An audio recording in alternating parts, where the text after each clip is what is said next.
The Hunchback of Notre Dame, by Victor Hugo. Preface. A few years ago, while visiting, or rather rummaging about Notre Dame, the author of this book found, in an obscure nook of one of the towers, the following word, engraved by hand upon the wall: Anarch.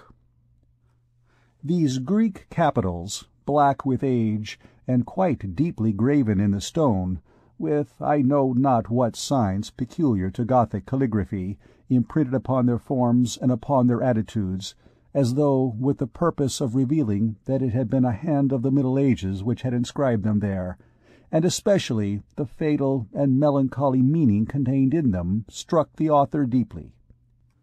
He questioned himself.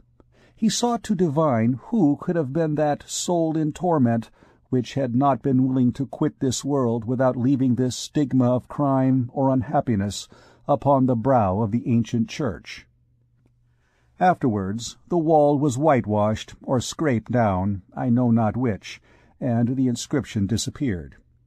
For it is thus that people have been in the habit of proceeding with the marvelous churches of the Middle Ages for the last 200 years. Mutilations come to them from every quarter, from within as well as from without. The priest whitewashes them, the archdeacon scrapes them down, then the populace arrives and demolishes them. Thus, with the exception of the fragile memory which the author of this book here consecrates to it, there remains today nothing whatever of the mysterious word engraved within the gloomy tower of Notre Dame, nothing of the destiny which it so sadly summed up. The man who wrote that word upon the wall disappeared from the midst of the generations of man many centuries ago. The word, in its turn, has been effaced from the wall of the church. The church will, perhaps, itself soon disappear from the face of the earth. It is upon this word that this book is founded. March 1831. Book First, Chapter 1. The Grand Hall. 348 years, 6 months, and 19 days ago today, the Parisians awoke to the sound of all the bells in the triple circuit of the city, the university, and the town ringing a full peal. The 6th of January, 1482, is not, however, a day of which history has preserved the memory. There was nothing notable in the event which thus set the belles and the bourgeois of Paris in a ferment from early morning.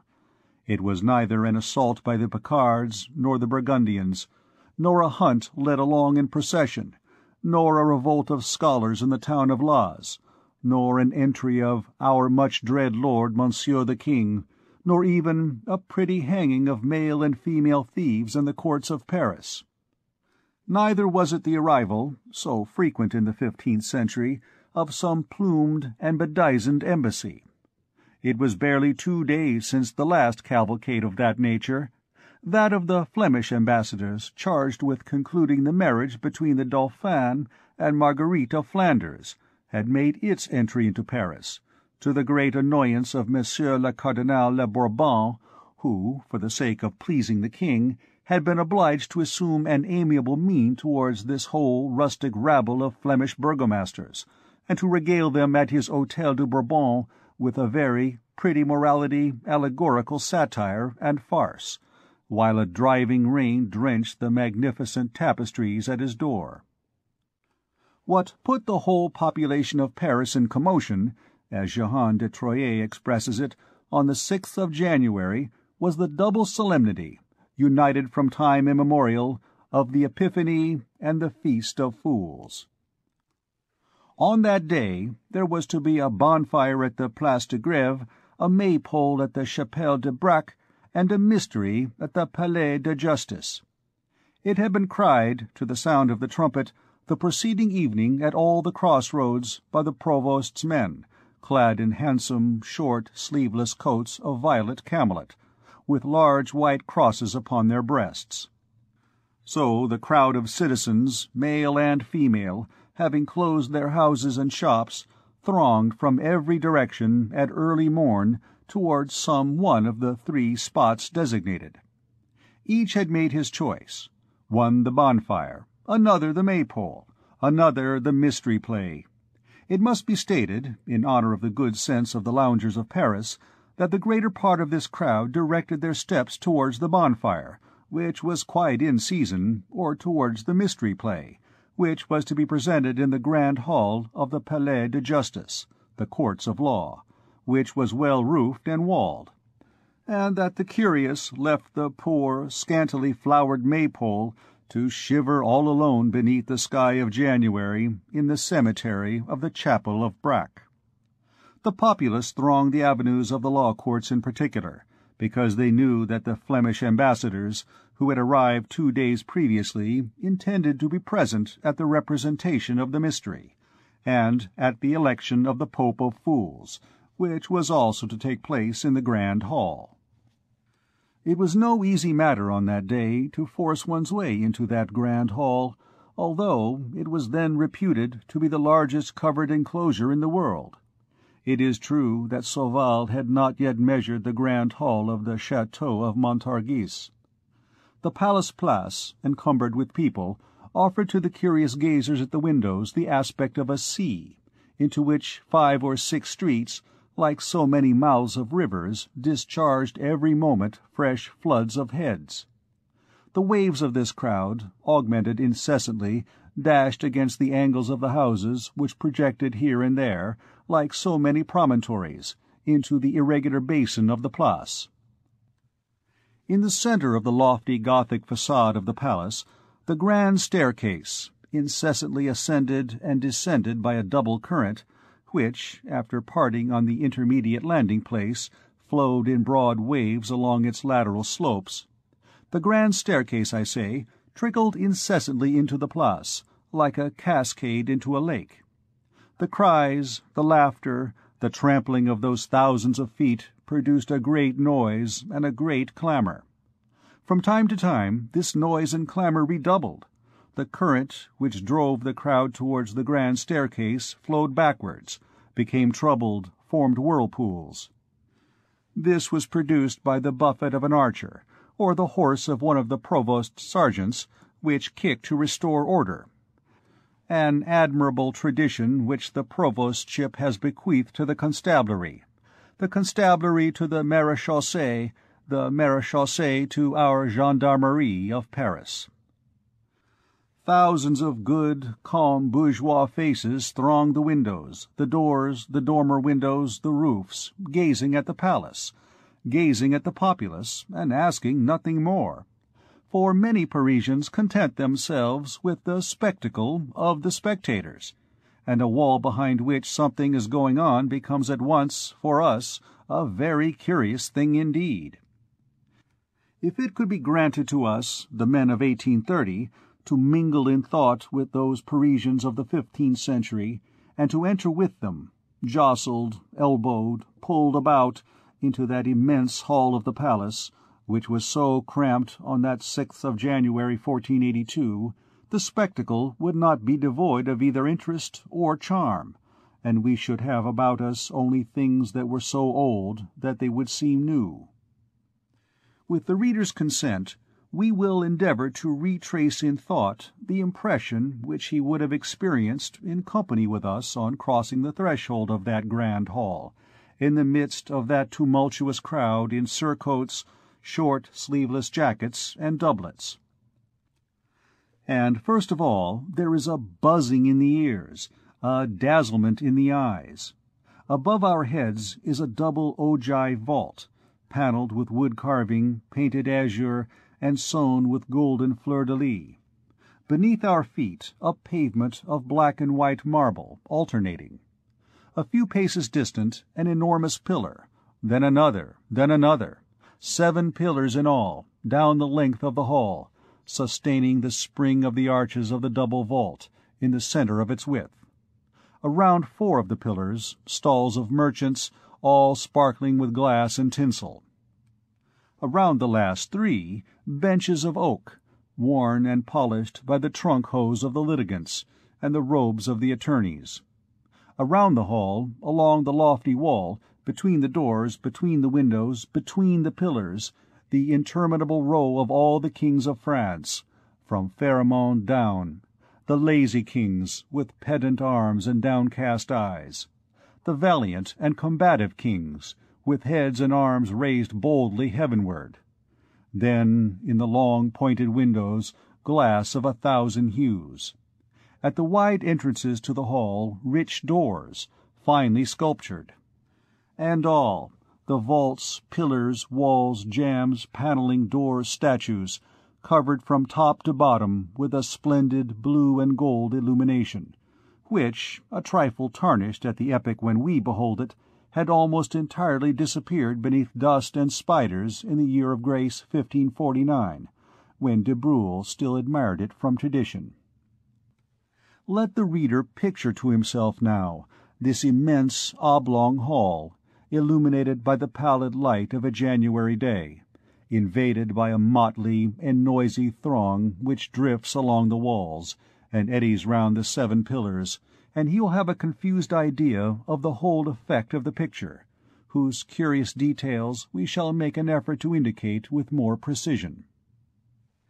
It is certain that if Ravaillac had not assassinated Henri IV, there would have been no documents in the trial of Ravaillac deposited in the clerk's office of the Palais de Justice, no accomplices interested in causing the said documents to disappear, hence no incendiaries obliged, for the lack of better means, to burn the clerk's office in order to burn the documents, and to burn the Palais de Justice in order to burn the clerk's office. Consequently, in short, no conflagration in 1618. The old Palais would be standing still, with its ancient grand hall. I should be able to say to the reader, "Go and look at it," and we should thus both escape the necessity, I of making and he of reading a description of it, such as it is, which demonstrates a new truth, that great events have incalculable results. It is true that it may be quite possible, in the first place, that Ravaillac had no accomplices, and in the second, that if he had any, they were in no way connected with the fire of 1618. Two other very plausible explanations exist. First, the great flaming star, a foot broad and a cubit high, which fell from heaven, as everyone knows, upon the law courts, after midnight on the 7th of March.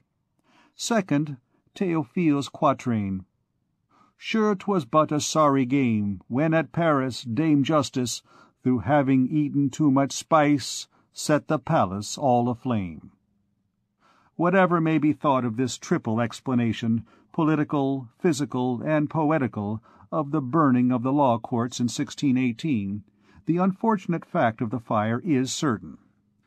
Very little today remains, thanks to this catastrophe, thanks above all to the successive restorations which have completed what it spared.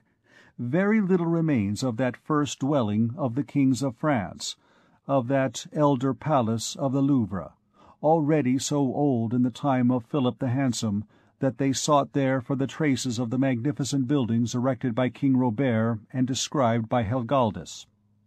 Nearly everything has disappeared. What has become of the chamber of the Chancellery, where Saint Louis consummated his marriage, the garden where he administered justice, clad in a coat of camelot, a surcoat of linsey-woolsey without sleeves, and a surmantle of black sandal, as he lay upon the carpet with Jean V? Where is the chamber of the Emperor Sigismund, and that of Charles IV, that of Jean the Landless? Where is the staircase from which Charles VI promulgated his edict of pardon? The slab where Marcel cut the throats of Robert de Clermont and the Marshal of Champagne in the presence of the Dauphin? The wicket where the bulls of Pope Benedict were torn, and whence those who had brought them departed decked out in derision in copes and mitres, and making an apology through all Paris? And the grand hall, with its gilding, its azure, its statues, its pointed arches, its pillars, its immense vaults, all fretted with carvings? And the gilded chamber, and the stone lion which stood at the door, with lowered head and tail between his legs, like the lions on the throne of Solomon, in the humiliated attitude which befits force in the presence of justice, and the beautiful doors, and the stained glass, and the chaste ironwork which drove Biscornet to despair, and the delicate woodwork of Annecy. What has time, what have men done with these marvels? What have they given us in return for all this Gallic history, for all this Gothic art? The heavy, flattened arches of Monsieur de Brosset, that awkward architect of the Saint-Gervais portal. So much for art. And, as for history, we have the gossiping reminiscences of the Great Pillar, still ringing with the tattle of the Patru. It is not much. Let us return to the veritable grand hall of the veritable old palace. The two extremities of this gigantic parallelogram were occupied, the one by the famous marble table, so long, so broad, and so thick that, as the ancient land rolls, in a style that would have given Gargantua an appetite, say, "Such a slice of marble as was never beheld in the world."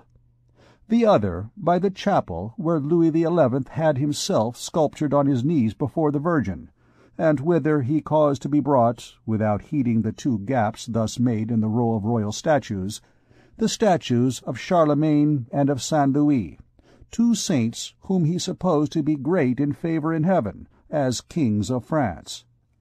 This chapel, quite new, having been built only 6 years, was entirely in that charming taste of delicate architecture, of marvellous sculpture, of fine and deep chasing, which marks with us the end of the Gothic era, and which is perpetuated to about the middle of the 16th century in the fairy-like fancies of the Renaissance. The little open-work rose window, pierced above the portal, was, in particular, a masterpiece of lightness and grace. One would have pronounced it a star of lace. In the middle of the hall, opposite the great door, a platform of gold brocade placed against the wall, a special entrance to which had been effected through a window in the corridor of the gold chamber, had been erected for the Flemish emissaries and the other great personages invited to the presentation of the Mystery Play. It was upon the marble table that the mystery was to be enacted, as usual. It had been arranged for the purpose, early in the morning. Its rich slabs of marble, all scratched by the heels of law-clerks, supported a cage of carpenter's work of considerable height, the upper surface of which, within view of the whole hall, was to serve as the theatre, and whose interior, masked by tapestries, was to take the place of dressing-rooms for the personages of the piece. A ladder, naively placed on the outside, was to serve as means of communication between the dressing-room and the stage, and lend its rude rungs to entrances as well as to exits. There was no personage, however unexpected, no sudden change, no theatrical effect, which was not obliged to mount that ladder. Innocent and venerable infancy of art and contrivances. 4 of the bailiff of the palace's sergeants, perfunctory guardians of all the pleasures of the people, on days of festival as well as on days of execution, stood at the 4 corners of the marble table. The piece was only to begin with the 12th stroke of the great palace clock sounding midday. It was very late, no doubt, for a theatrical representation, but they had been obliged to fix the hour to suit the convenience of the ambassadors. Now, this whole multitude had been waiting since morning. A goodly number of curious, good people had been shivering since daybreak before the grand staircase of the palace. Some even affirmed that they had passed the night across the threshold of the great door, in order to make sure that they should be the first to pass in. The crowd grew more dense every moment, and, like water, which rises above its normal level, began to mount along the walls, to swell around the pillars, to spread out on the entablatures, on the cornices, on the window-sills, on all the salient points of the architecture, on all the reliefs of the sculpture. Hence discomfort, impatience, weariness, the liberty of a day of cynicism and folly, the quarrels which break forth for all sorts of causes, A pointed elbow, an iron-shod shoe, the fatigue of long waiting, had already, long before the hour appointed for the arrival of the ambassadors, imparted a harsh and bitter accent to the clamor of these people who were shut in, fitted into each other, pressed, trampled upon, stifled. Nothing was to be heard but imprecations on the Flemish, the provost of the merchants, the Cardinal de Bourbon, the bailiff of the courts, Madame Marguerite of Austria, the sergeants with their rods, the cold, the heat, the bad weather, the Bishop of Paris, the Pope of the Fools, the pillars, the statues, that closed door, that open window, all to the vast amusement of a band of scholars and lackeys scattered through the mass, who mingled with all this discontent their teasing remarks and their malicious suggestions, and pricked the general bad temper with a pin, so to speak. Among the rest there was a group of these merry imps, who, after smashing the glass in a window, had seated themselves heartily on the entablature, and from that point dispatched their gaze and their railleries both within and without upon the throng in the hall, and the throng upon the Place. It was easy to see, from their parodied gestures, their ringing laughter, the bantering appeals which they exchanged with their comrades, from one end of the hall to the other, that these young clerks did not share the weariness and fatigue of the rest of the spectators, and that they understood very well the art of extracting, for their own private diversion, from that which they had under their eyes, a spectacle which made them await the other with patience. "Upon my soul, so it's you, Joannes Frollo do Molendino!" cried one of them to a sort of little light-haired imp, with a well-favoured and malign countenance, clinging to the acanthus leaves of a capital. "You are well named John of the Mill, for your 2 arms and your 2 legs have the air of 4 wings fluttering on the breeze. How long have you been here?" "By the mercy of the devil," retorted Joannes Frollo, "these 4 hours and more, and I hope they will be reckoned to my credit in purgatory. I heard the 8 singers of the King of Sicily intone the first verse of 7 o'clock Mass in the Sainte-Chapelle." "Fine singers," replied the other, "with voices even more pointed than their caps. Before founding a Mass for Monsieur Saint Jean, the King should have inquired whether Monsieur Saint Jean likes Latin droned out in a Provençal accent." "He did it for the sake of employing those accursed singers of the King of Sicily," cried an old woman sharply from among the crowd beneath the window. "I just put it to you, 1,000 livres parisis for a Mass, and out of the tax on sea-fish in the markets of Paris to boot."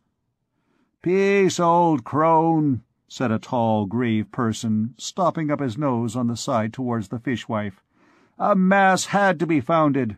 Would you wish the King to fall ill again?" "Bravely spoken, Sire Gilles Lecornu, Master Furrier of King's Robes," cried the little student, clinging to the capital. A shout of laughter from all the students greeted the unlucky name of the poor furrier of the King's Robes. "Lecornu! Gilles Lecornu!" said some. "Cornutus et hirsutus! Horned and hairy!" another went on. "He, of course," continued the small imp on the capital. "What are they laughing at? An honourable man is Gilles Lecornu, brother of Master Jehan Lecornu, provost of the King's house, son of Master Mahier Lecornu, first porter of the Bois de Vincennes, all bourgeois of Paris, all married from father to son." The gaiety redoubled.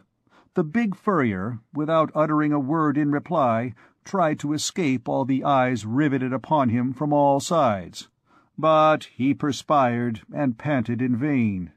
Like a wedge entering the wood, his efforts served only to bury still more deeply in the shoulders of his neighbors, his large, apoplectic face purple with spite and rage. At length one of these, as fat, short, and venerable as himself, came to his rescue. "Abomination!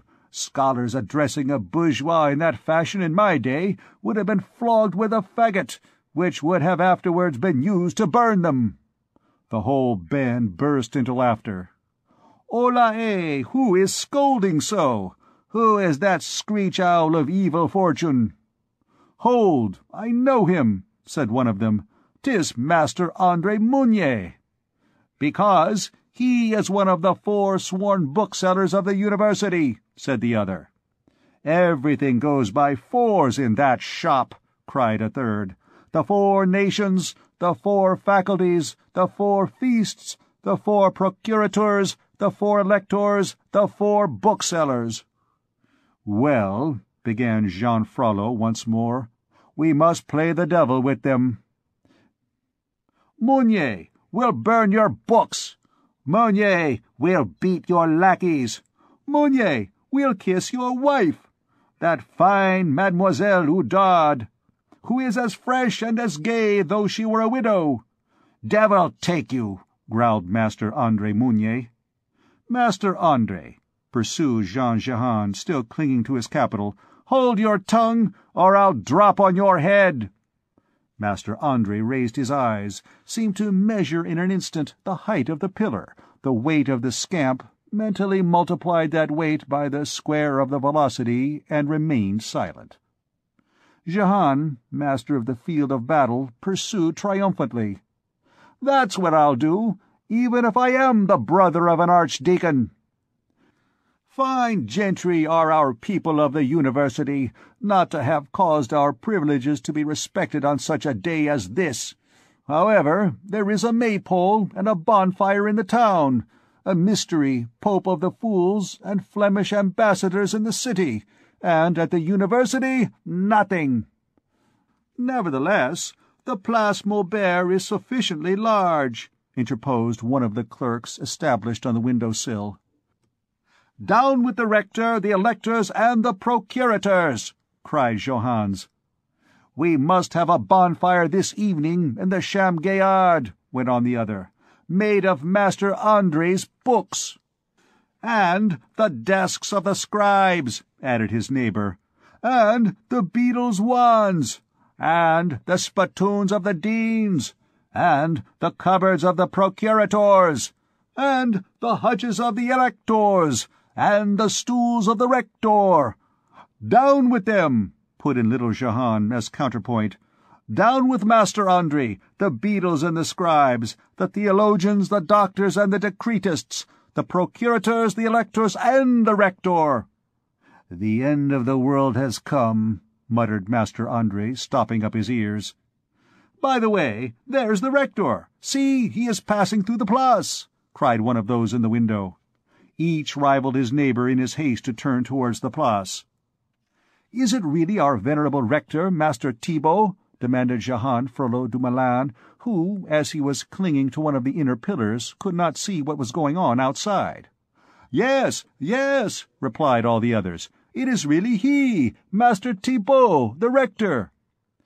It was, in fact, the rector and all the dignitaries of the university who were marching in procession in front of the embassy, and at that moment traversing the Place. The students crowded into the window, saluted them as they passed with sarcasms and ironical applause.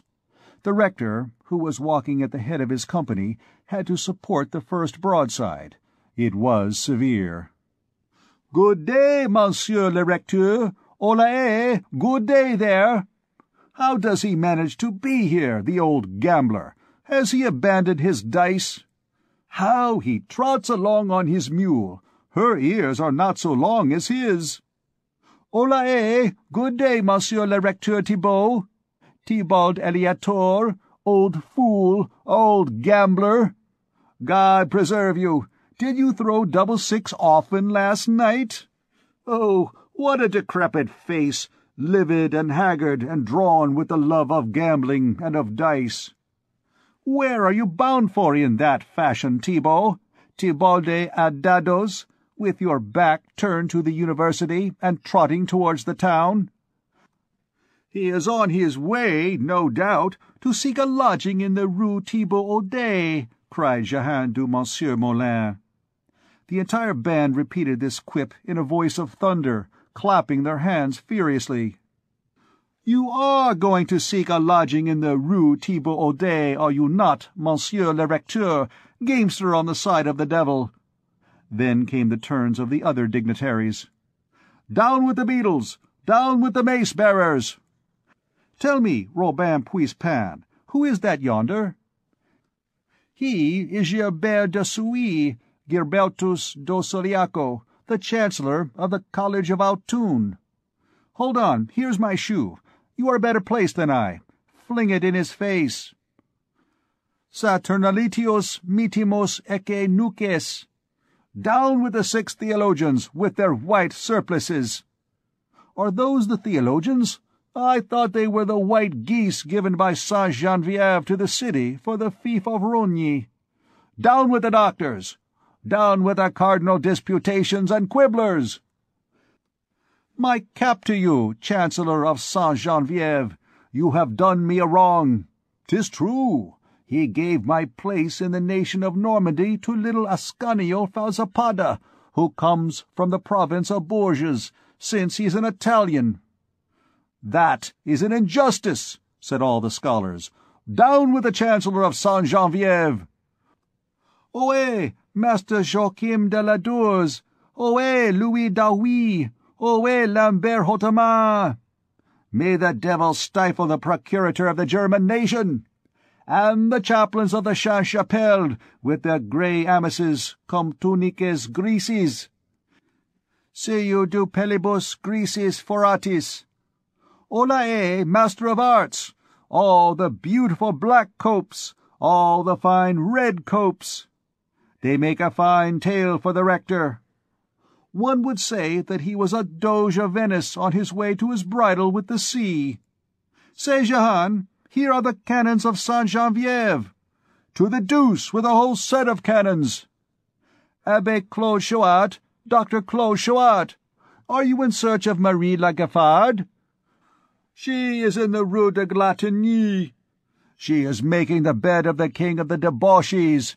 She is paying her 4 deniers, quatuor deniaros. Aut unum bombum. Would you like to have her pay you in the face? Comrades, Mr. Simon Seguin, the Elector of Picardy, with his wife on the crupper. Post equitem seclet atra jura. Behind the horseman sits Black Care. Courage, Master Simon. Good day, Mr. Elector. Good night, Madame Electress. How happy they are to see all that, sighed Joan de Melendino, still perched in the foliage of his capital. Meanwhile, the sworn bookseller of the university, Master André Mounier, was inclining his ear to the furrier of the king's robes, Master Gilles Lecornu. I tell you, sir, that the end of the world has come. No one has ever beheld such outbreaks among the students. It is the accursed inventions of this century that are ruining everything. Artilleries, bombards, and above all, printing, that other German pest. No more manuscripts, no more books. Printing will kill bookselling. It is the end of the world that is drawing nigh. I see that plainly, from the progress of velvet stuffs, said the fur merchant. At this moment midday sounded.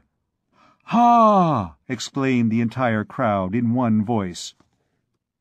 The scholars held their peace. Then a great hurly-burly ensued, a vast movement of feet, hands, and heads, a general outbreak of coughs and handkerchiefs. Each one arranged himself, assuming his post, raised himself up, and grouped himself. Then came a great silence. All necks remained outstretched, all mouths remained open, all glances were directed towards the marble table. Nothing made its appearance there. The bailiff's 4 sergeants were still there, stiff, motionless, as painted statues. All eyes turned to the estrade reserved for the Flemish envoys. The door remained closed, the platform empty. This crowd had been waiting since daybreak for 3 things: noonday, the embassy from Flanders, the mystery play. Noonday alone had arrived on time. On this occasion it was too much. They waited 1, 2, 3, 5 minutes, a quarter of an hour. Nothing came.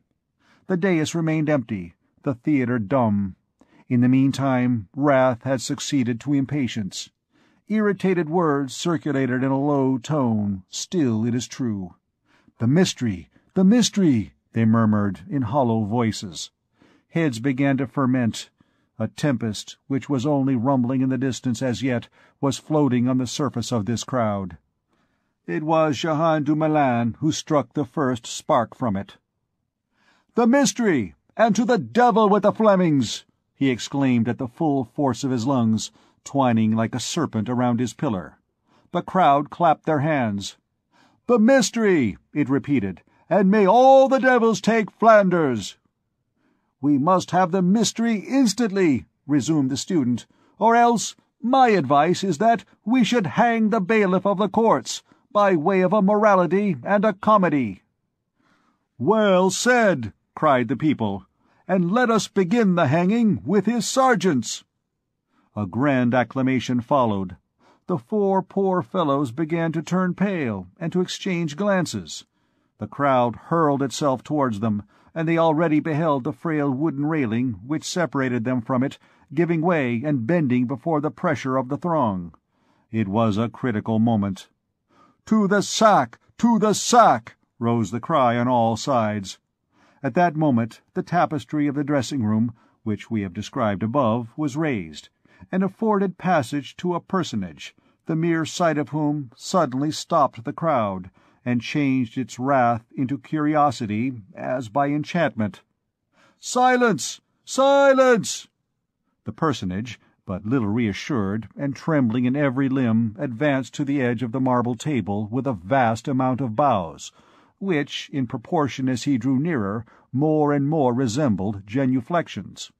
In the meanwhile, tranquillity had gradually been restored. All that remained was that slight murmur which always rises above the silence of a crowd. "Messieurs the bourgeois," said he, "and mademoiselle the bourgeoises, we shall have the honour of declaiming and representing, before His Eminence Monsieur the Cardinal, a very beautiful morality which has for its title, 'The Good Judgment of Madame the Virgin Mary.' I am to play Jupiter. His Eminence is, at this moment, escorting the very honourable embassy of the Duke of Austria, which is detained at present listening to the harangue of Monsieur the Rector of the University at the Gate Baudet. As soon as His Illustrious Eminence the Cardinal arrives, we will begin." It is certain that nothing less than the intervention of Jupiter was required to save the four unfortunate sergeants of the bailiff of the courts. If we had the happiness of having invented this very voracious tale, and of being, in consequence, responsible for it before our Lady Criticism, it is not against us that the classic precept Nec Deus intercit could be invoked. Moreover, the costume of Signor Jupiter was very handsome, and contributed not a little towards calming the crowd, by attracting all its attention. Jupiter was clad in a coat of mail, covered with black velvet, with gilt nails. And, had it not been for the rouge and the huge red beard, each of which covered one half of his face, had it not been for the roll of gilded cardboard, spangled and all bristling with strips of tinsel, which he held in his hand, and in which the eyes of the initiated easily recognized thunderbolts, had not his feet been flesh-colored, and banded with ribbons in Greek fashion, he might have borne comparison, so far as the severity of his mien was concerned, with a Breton archer from the guard of Monsieur de Berry. End of Chapter 1. The Hunchback of Notre Dame, by Victor Hugo. Chapter 2. Pierre Gringoire.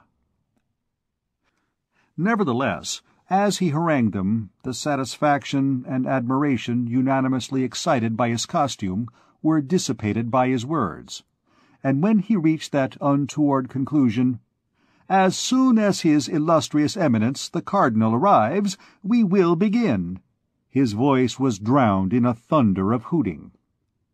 "Begin instantly! The mystery! The mystery immediately!" shrieked the people.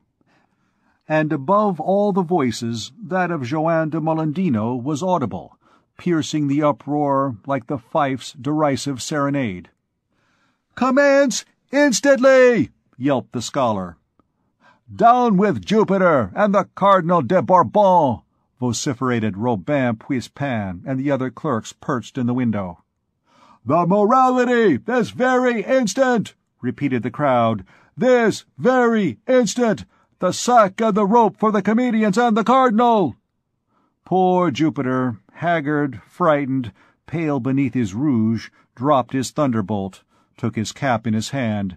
Then he bowed and trembled and stammered, "His Eminence, the ambassadors, Madame Marguerite of Flanders—" He did not know what to say. In truth, he was afraid of being hung.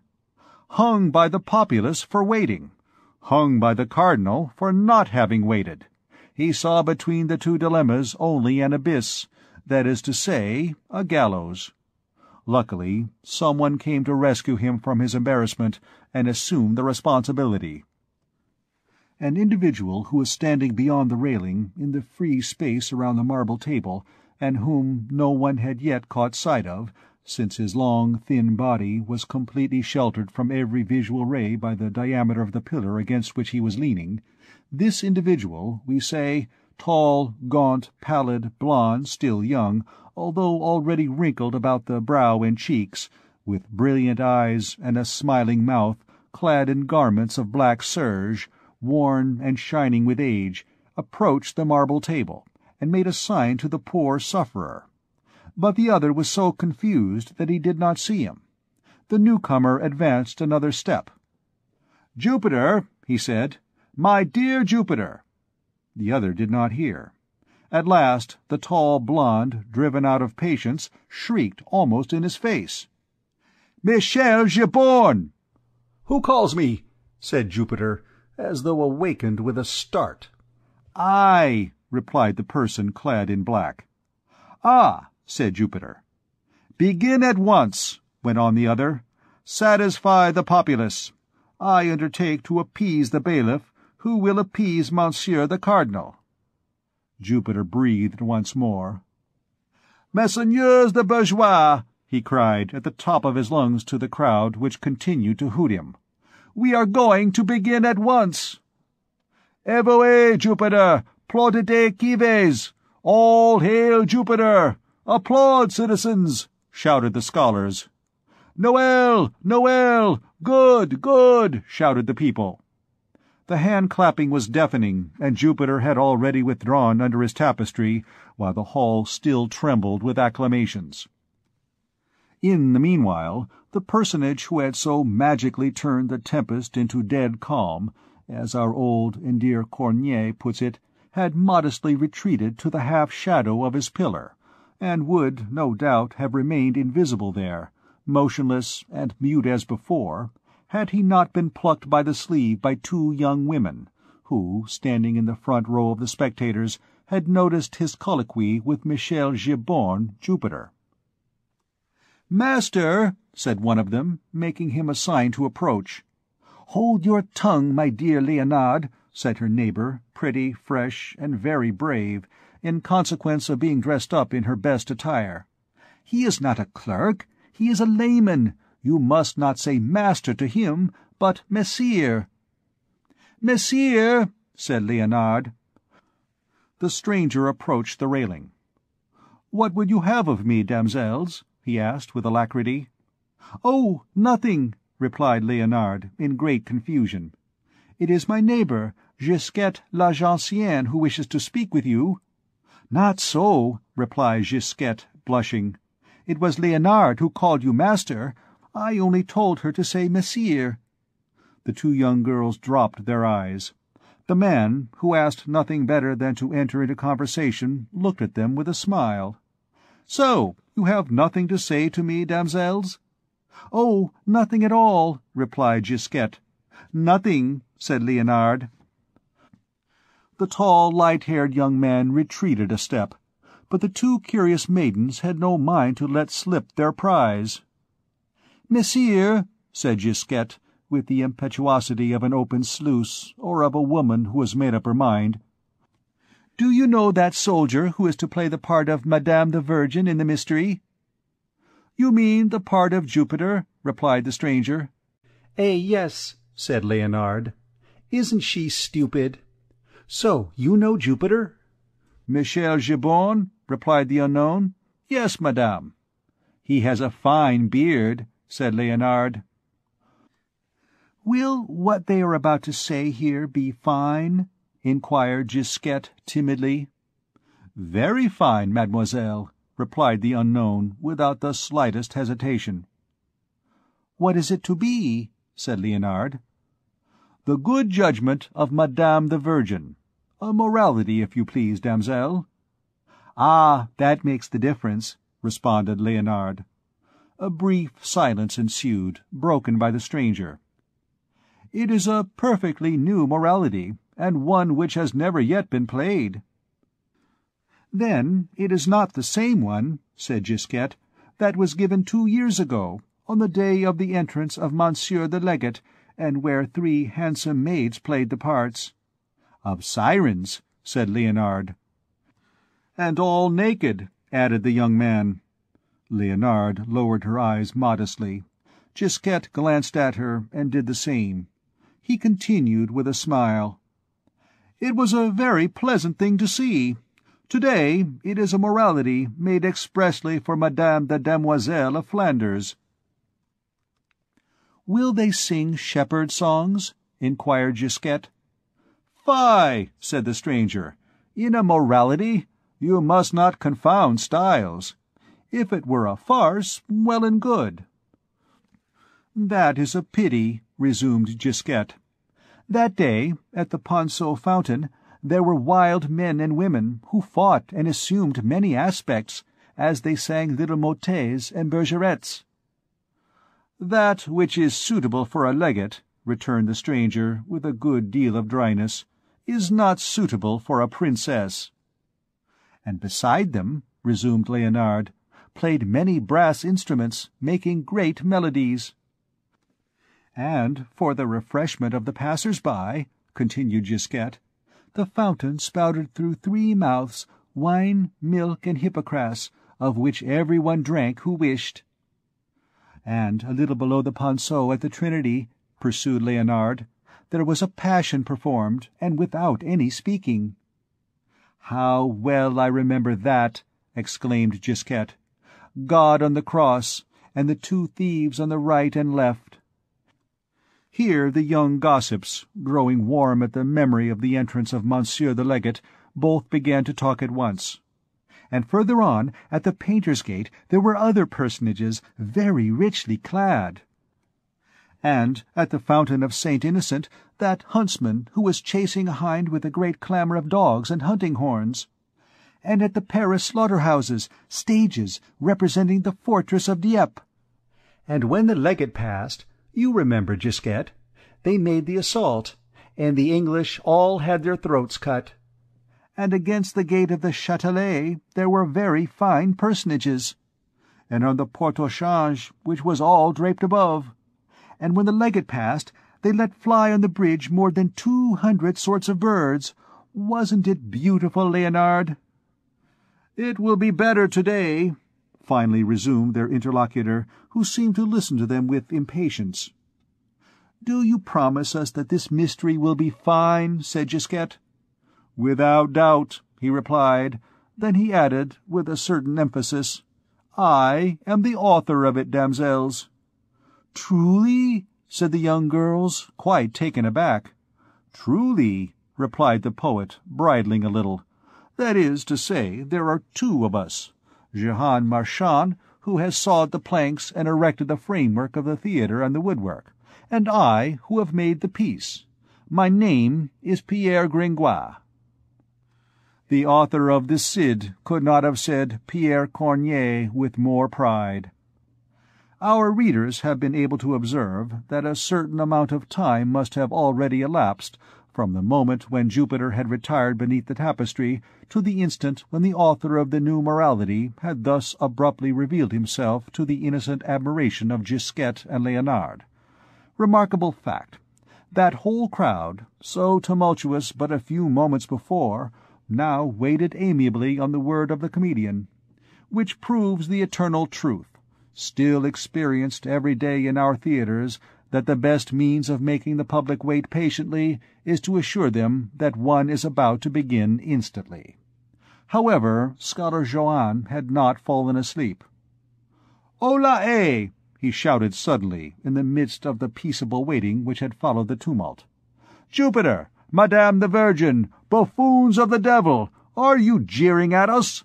The peace! The peace! Commence, or we will commence again!" That was all that was needed. The music of high and low instruments immediately became audible from the interior of the stage. The tapestry was raised. 4 personages, in motley attire and painted faces, emerged from it, climbed the steep ladder of the theatre, and arrived upon the upper platform, arranged themselves in a line before the public, whom they saluted with profound reverences. Then the symphony ceased. The mystery was about to begin. The 4 personages, after having reaped a rich reward of applause for their reverences, began, in the midst of profound silence, a prologue, which we gladly spare the reader. Moreover, as happens in our own day, the public was more occupied with the costumes that the actors wore than with the roles that they were enacting, and in truth they were right.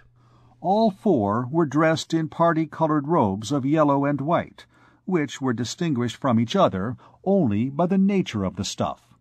The first was of gold and silver brocade, the second of silk, the third of wool, the fourth of linen. The first of these personages carried in his right hand a sword, the second 2 golden keys, the third a pair of scales, the fourth a spade. And, in order to aid sluggish minds which would have not seen clearly through the transparency of these attributes, there was to be read in large black letters on the hem of the robe of brocade, "My name is Nobility." On the hem of the silken robe, "My name is Clergy." On the hem of the woolen robe, "My name is Merchandise." On the hem of the linen robe, "My name is Labor." The sex of the 2 male characters was briefly indicated to every judicious spectator by their shorter robes, and by the cap which they wore on their heads, while the 2 female characters, less briefly clad, were covered with hoods. Much ill will would also have been required, not to comprehend, through the medium of the poetry of the prologue, that labor was wedded to merchandise, and clergy to nobility, and that the 2 happy couples possessed in common a magnificent golden dolphin, which they desired to adjudge to the fairest only. So they were roaming about the world, seeking and searching for this beauty, and, after having successively rejected the Queen of Golconda, the Princess of Trebizond, the daughter of the Grand Khan of Tartary, etc., labor and clergy, nobility and merchandise had come to rest upon the marble table of the Palais de Justice, and to utter, in the presence of the honest audience, as many sentences and maxims as could then be dispensed at the Faculty of Arts, at examinations, sophisms, determinances, figures, and acts, where the masters took their degrees. All this was, in fact, very fine. Nevertheless, in that throng, upon which the 4 allegories vied with each other in pouring out floods of metaphors, there was no ear more attentive, no heart that palpitated more, not an eye was more haggard, no neck more outstretched, than the eye, the ear, the neck, and the heart of the author, of the poet, of that brave Pierre Gringoire, who had not been able to resist a moment before the joy of telling his name to 2 pretty girls. He had retreated a few paces from them, behind his pillar, and there he listened, looked, enjoyed. The amiable applause which had greeted the beginning of his prologue was still echoing in his bosom, and he was completely absorbed in that species of ecstatic contemplation with which an author beholds his ideas fall, one by one, from the mouth of the actor into the vast silence of the audience. Worthy Pierre Gringoire. It pains us to say it, but this first ecstasy was speedily disturbed. Hardly had Gringoire raised this intoxicating cup of joy and triumph to his lips when a drop of bitterness was mingled with it. A tattered mendicant, who could not collect any coins, lost as he was in the midst of the crowd, and who had not probably found sufficient indemnity in the pockets of his neighbors, had hit upon the idea of perching himself upon some conspicuous point, in order to attract looks and alms. He had, accordingly, hoisted himself during the first verses of the prologue, with the aid of the pillars of the reserve gallery, to the cornice which ran round the balustrade at its lower edge, and there he had seated himself, soliciting the attention and the pity of the multitude, with his rags and a hideous sore which covered his right arm. However, he uttered not a word. The silence which he preserved allowed the prologue to proceed without hindrance, and no perceptible disorder would have ensued if ill luck had not willed that the scholar Joannes should catch sight, from the heights of his pillar, of the mendicant and his grimaces. A wild fit of laughter took possession of the young scamp, who, without caring that he was interrupting the spectacle and disturbing the universal composure, shouted boldly, "Look! See that sickly creature asking alms!" Anyone who has thrown a stone into a frog-pond, or fired a shot into a covey of birds, can form an idea of the effect produced by these incongruous words in the midst of the general attention. It made Gringoire shudder as though it had been an electric shock. The prologue stopped short, and all heads turned tumultuously towards the beggar, who, far from being disconcerted by this, saw in this incident a good opportunity for reaping his harvest, who had begun to whine in a doleful way, half closing his eyes the while, "Charity, please!" "Well, upon my soul," resumed Joannes, "it's Clopin Truffaut. All away, my friend, did your sore bother you on the leg, that you have transferred it to your arm?" So saying, with the dexterity of a monkey, he flung a bit of silver into the grey felt hat which the beggar held in his ailing arm. The mendicant received both the alms and the sarcasm without wincing, and continued in lamentable tones, "Charity, please!" This episode considerably distracted the attention of the audience, and a goodly number of the spectators, among them Robin Poussin, and all the clerks at their head, gaily applauded this eccentric duet, which the scholar, with his shrill voice, and the mendicant had just improvised in the middle of the prologue. Gringoire was highly displeased. On recovering from his first stupefaction, he bestirred himself to shout to the four personages on the stage, "Go on! What the devil! Go on!" without even deigning to cast a glance of disdain upon the two interrupters. At that moment he felt someone pluck at the hem of his surtout. He turned round, and not without ill-humour, and found considerable difficulty in smiling. But he was obliged to do so nevertheless. It was the pretty arm of Gisquette la Gentienne, which, passing through the railing, was soliciting his attention in this manner. "Monsieur," said the young girl, "are they going to continue?" "Of course," replied Gringoire, a good deal shocked by the question.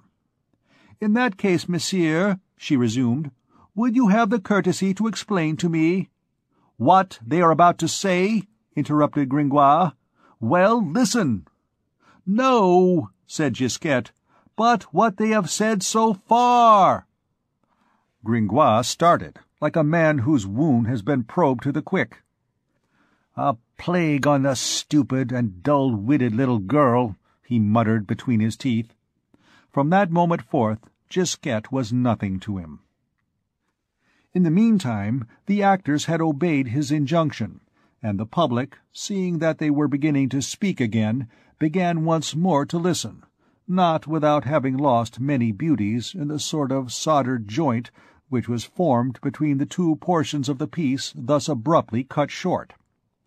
Gringoire commented on it bitterly to himself. Nevertheless, tranquillity was gradually restored. The scholar held his peace, the mendicant counted over some coins in his hat, and the piece resumed the upper hand. It was, in fact, a very fine work, and one which, as it seems to us, might be put to use today, by the aid of a little rearrangement.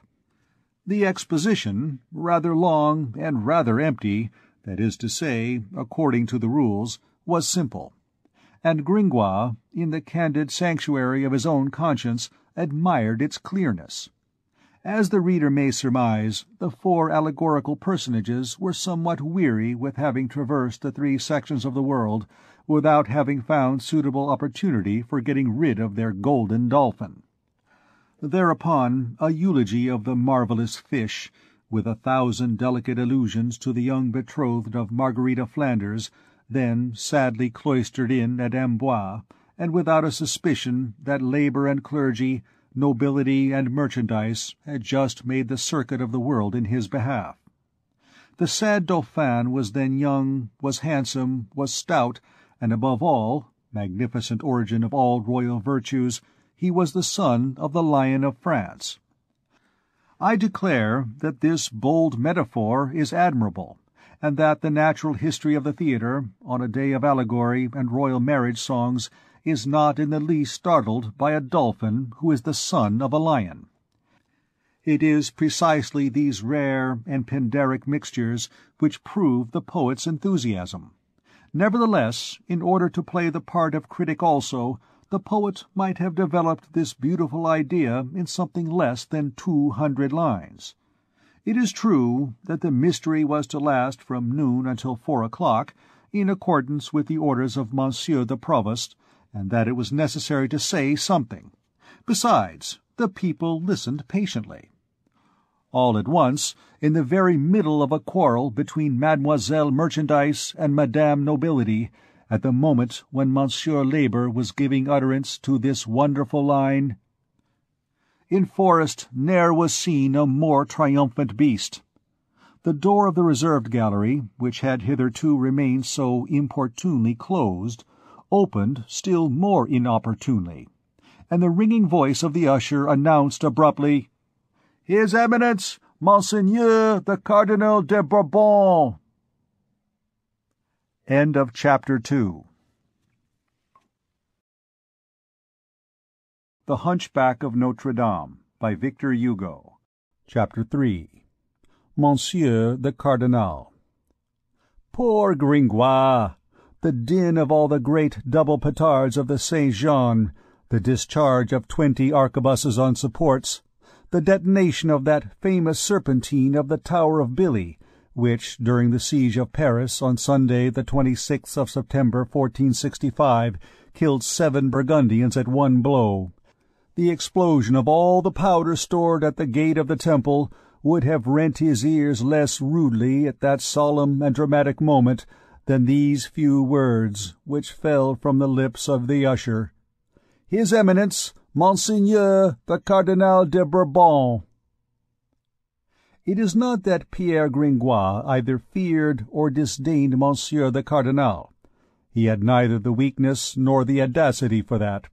A true eclectic, as it would be expressed nowadays, Gringoire was one of those firm and lofty, moderate and calm spirits, which always know how to bear themselves amid all circumstances. Stare indimidio rerum, and who are full of reason and of liberal philosophy, while still setting store by cardinals. A rare, precious, and never-interrupted race of philosophers to whom wisdom, like another Ariadne, seems to have given a clue of thread which they have been walking along unwinding since the beginning of the world, through the labyrinth of human affairs. One finds them in all ages, ever the same, that is to say, always according to all times. And without reckoning our Pierre Gringoire, who may represent them in the 15th century if we succeed in bestowing upon him the distinction which he deserves, it certainly was their spirit which animated Father de Breuil, when he wrote in the 16th these naively sublime words worthy of all the centuries. I am a Parisian by nation, and a Parisian in language, for Parisia in Greek signifies liberty of speech, of which I have made use even towards Monseigneurs the Cardinals, uncle and brother to Monsieur the Prince de Conti, always with respect to their greatness, and without offending any one of their suite, which is much to say. There was then neither hatred for the cardinal nor disdain for his presence, in the disagreeable impression produced upon Pierre Gringoire. Quite the contrary. Our poet had too much good sense and too threadbare a coat not to attach particular importance to having the numerous allusions in his prologue, and in particular the glorification of the Dauphin, son of the Lion of France, fall upon the most eminent ear. But it is not interest which predominates in the noble nature of poets. I suppose that the entity of the poet may be represented by the number 10. It is certain that a chemist, on analyzing and pharmacopolizing it, as Rabelais says, would find it composed of 1 part interest to 9 parts of self-esteem. Now, at the moment when the door had opened to admit the cardinal, the 9 parts of self-esteem in Gringoire, swollen and expanded by the breath of popular admiration, were in a state of prodigious augmentation, beneath which disappeared, as though stifled, that imperceptible molecule of which we have just remarked upon in the constitution of poets. A precious ingredient, by the way, a ballast of reality and humanity, without which they would not touch earth. Gringoire enjoyed seeing, feeling, fingering, so to speak, an entire assembly, of knaves it is true, but what matters that? Stupefied, petrified, and as though asphyxiated in the presence of the incommensurable tirades which welled up every instant from all parts of his bridal song. I affirm that he shared the general beatitude, and that quite the reverse of La Fontaine, who, at the presentation of his comedy of the Florentine, asked, "Who is the ill-bred lout who made that rhapsody?" Gringoire would gladly have inquired of his neighbor, "Whose masterpiece is this?" The reader can now judge of the effect produced upon him by the abrupt and unseasonable arrival of the cardinal. That which he had feared was only too fully realized. The entrance of His Eminence upset the audience. All heads turned towards the gallery. It was no longer possible to hear oneself. "The Cardinal! The Cardinal!" repeated all mouths. The unhappy prologue stopped short for the 2nd time. The cardinal halted for a moment on the threshold of the estrade. While he was sending a rather indifferent glance around the audience, the tumult redoubled. Each person wished to get a better view of him. Each man vied with the other in thrusting his head over his neighbor's shoulder. He was, in fact, an exalted personage, the sight of whom was well worth any other comedy. Charles, Cardinal de Bourbon, Archbishop and Comte of Leon, Primate of the Gauls, was allied both to Louis XI through his brother Pierre, Seigneur de Beaujeu, who had married the king's eldest daughter, and to Charles the Bold through his mother, Agnes of Burgundy. Now, the dominating trait, the peculiar and distinctive trait of the character of the Primate of the Gauls, was the spirit of the courtier, and devotion to the powers that be. The reader can form an idea of the numberless embarrassments which this double relationship had caused him, and of all the temporal reefs among which his spiritual bark had been forced to tack, in order not to suffer shipwreck on either Louis or Charles. That Scylla and that Charybdis which had devoured the Duc de Nemours and the Constable de Saint-Pol. Thanks to heaven's mercy, he had made the voyage successfully, and had reached home without hindrance. But although he was in port, and precisely because he was in port, he never recalled without disquiet the varied haps of his political career, so long uneasy and laborious. Thus, he was in the habit of saying that the year 1476 had been white and black for him, meaning thereby that in the course of that year he had lost his mother, the Duchesse de la Bourbonnais, and his cousin, the Duke of Burgundy, and that one grief had consoled him for the other.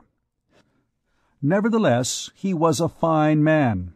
He had led a joyous cardinal's life, liked to enliven himself with the royal vintage of Chaluot, did not hate Richard de la Garmoise and Thomas la Saillarde, bestowed alms on pretty girls rather than on old women, and for all these reasons was very agreeable to the populace of Paris.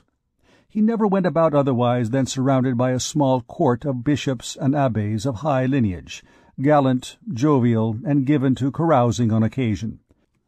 And, more than once, the good and devout women of Saint-Germain-d'Auxerre, when passing at night beneath the brightly illuminated windows of Bourbon, had been scandalized to hear the same voices, which had intoned vespers for them during the day, carolling, to the clinking of glasses, the Bacchic proverb of Benedict XII, that pope who had added a third crown to the tiara, Bibamus Papaliter. It was this justly acquired popularity, no doubt, which preserved him on his entrance from any bad reception at the hands of the mob, which had been so displeased but a moment before, and very little disposed to respect a cardinal on the very day when it was to elect a pope.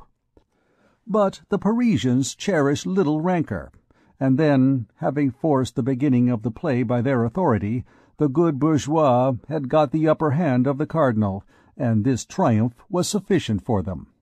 Moreover, the Cardinal de Bourbon was a handsome man. He wore a fine scarlet robe, which he carried off very well. That is to say, he had all the women on his side, and consequently the best half of the audience. Assuredly, it would be injustice and bad taste to hoot a cardinal for having come late to the spectacle, when he is a handsome man and when he wears his scarlet robe well. He entered then, bowed to those present with the hereditary smile of the great for the people, and directed his course slowly towards his scarlet velvet armchair, with the air of thinking of something quite different. His cortege, what we should nowadays call his staff, of bishops and abbés invaded the estrade in his train, not without causing redoubled tumult and curiosity among the audience. Each man vied with his neighbor in pointing them out and naming them, in seeing who should recognize at least one of them. This one, the Bishop of Marseille, Alaudet, if my memory serves me right. This one, the Primicier of Saint-Denis. This one, Robert de Laspinasse, Abbé of Saint-Germain-des-Prés, that libertine brother of a mistress of Louis XI, all with many errors and absurdities. As for the scholars, they swore. This was their day, their feast of fools, their Saturnalia, the annual orgy of the corporation of law clerks and of the school. There was no turpitude which was not sacred on that day. And then there were gay gossips in the crowd, Simone Quattrelivre, Agnes Legardine, and Rabine Pied-de-Beau. Was it not the least that one could do to swear at one's ease and revile the name of God a little on so fine a day, in such good company as dignitaries of the Church and loose women? So they did not abstain, and in the midst of the uproar there was a frightful concert of blasphemies and enormities of all the unbridled tongues, the tongues of clerks and students, restrained during the rest of the year by the fear of the hot iron of Saint Louis. Poor Saint Louis! How they set him at defiance in his own court of law! Each one of them selected from the newcomers on the platform a black, grey, white, or violet cassock as his target. Joannes Frollo de Molondin, in his quality of brother to an archdeacon, boldly attacked the scarlet. He sang in deafening tones, with his impudent eyes fastened on the cardinal, "Capa repleto miro!" All these details which we here lay bare for the edification of the reader were so covered by the general uproar that they were lost in it before reaching the reserved platforms. Moreover, they would have moved the cardinal but little, so much a part of the customs were the liberties of that day. Moreover, he had another cause for solicitude, and his mien as wholly preoccupied with it, which entered the estrade the same time as himself. This was the embassy from Flanders. Not that he was a profound politician, nor was he borrowing trouble about the possible consequences of the marriage of his cousin Marguerite de Bourgogne to his cousin Charles, Dauphin de Vienne, nor as to how long the good understanding which had been patched up between the Duke of Austria and the King of France would last, nor how the King of England would take this disdain of his daughter. All that troubled him but little, and he gave a warm reception every evening to the wine of the royal vintage of Chaillot, without a suspicion that several flasks of that same wine, somewhat revised and corrected, it is true, by Dr. Quartier, cordially offered to Edward IV by Louis XI, would, some fine morning, rid Louis XI of Edward IV. The much-honoured embassy of Monsieur the Duke of Austria brought the Cardinal none of these cares, but it troubled him in another direction. It was, in fact, somewhat hard, and we have already hinted at it on the second page of this book. For him, Charles de Bourbon, to be obliged to feast and receive cordially no one knows what bourgeois. For him, a cardinal, to receive aldermen. For him, a Frenchman, a jolly companion, to receive Flemish beer-drinkers, and that in public. This was certainly one of the most irksome grimaces that he had ever executed for the good pleasure of the king. So he turned toward the door, and with the best grace in the world, so well had he trained himself to it, when the usher announced in a sonorous voice, "Messieurs, the envoys of Monsieur the Duke of Austria." It is useless to add that the whole hall did the same. Then arrived, 2 by 2, with a gravity which made a contrast in the midst of the frisky ecclesiastical escort of Charles de Bourbon, the 48 ambassadors of Maximilian of Austria, having at their head the Reverend Father-in-God Jehan, Abbot of Saint-Barthélemy, Chancellor of the Golden Fleece, and Jacques de Goy, Sieur d'Auby, Grand Bailiff of Gand.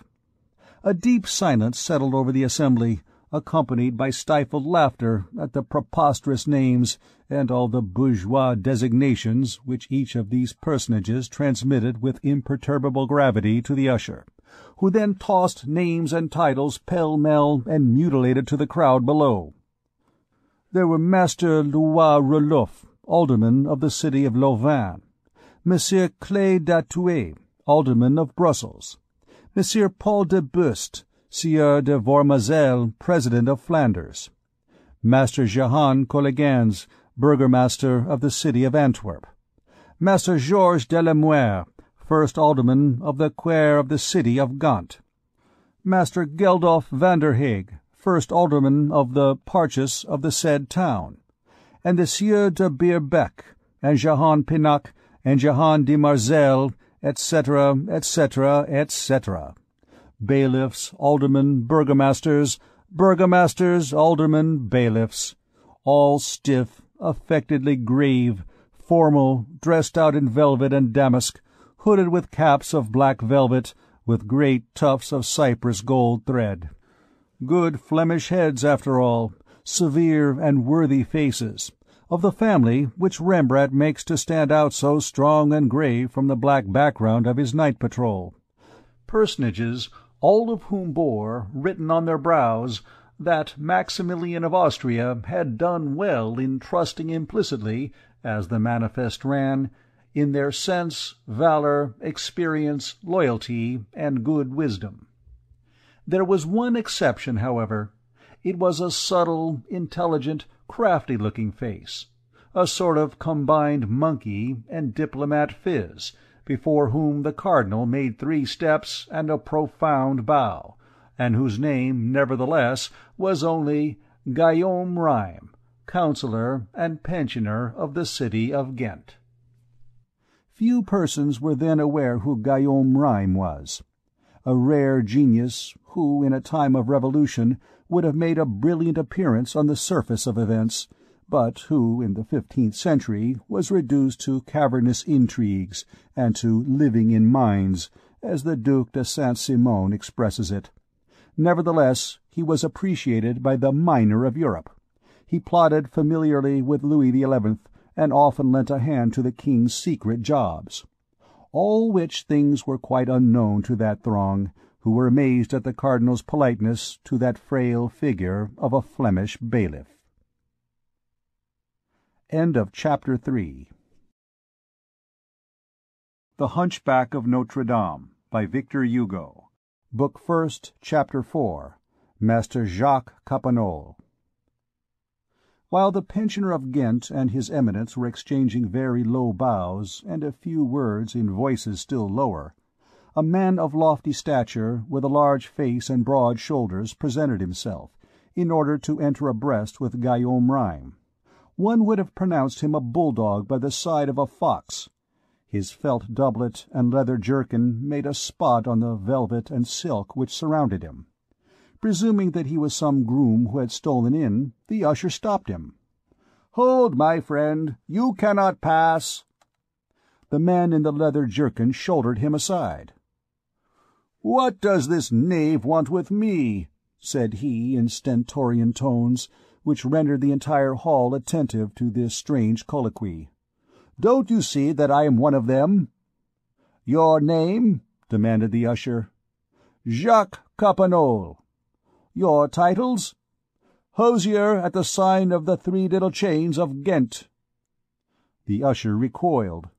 One might bring oneself to announce aldermen and burgomasters, but a hosier was too much. The cardinal was on thorns. All the people were staring and listening. For 2 days His Eminence had been exerting his utmost efforts to lick these Flemish bears into shape, and to render them a little more presentable to the public, and this freak was startling. But Guillaume Rym, with his polished smile, approached the usher. "Announce Master Jacques Capanol, clerk of the aldermen of the city of Ghent," he whispered very low. "Usher," interposed the cardinal, aloud, "announce Master Jacques Capanol, clerk of the aldermen of the illustrious city of Ghent." This was a mistake.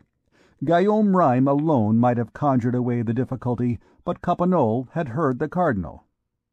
"No cross of God?" he exclaimed, in his voice of thunder. "Jacques Capanol, hosier. Do you hear, usher? Nothing more, nothing less. Cross of God! Hosier! That's fine enough. The Monsieur the Archduke has more than once sought his gant in my hose." Laughter and applause burst forth. A jest is always understood in Paris, and consequently always applauded. Let us add that Capanol was of the people, and that the auditors which surrounded him were also of the people. Thus the communication between him and them had been prompt, electric, and, so to speak, on a level. The haughty air of the Flemish hosier, by humiliating the courtiers, had touched in all these plebeian souls that latent sentiment of dignity still vague and indistinct in the 15th century. This hosier was an equal, who had just held his own before Monsieur the Cardinal.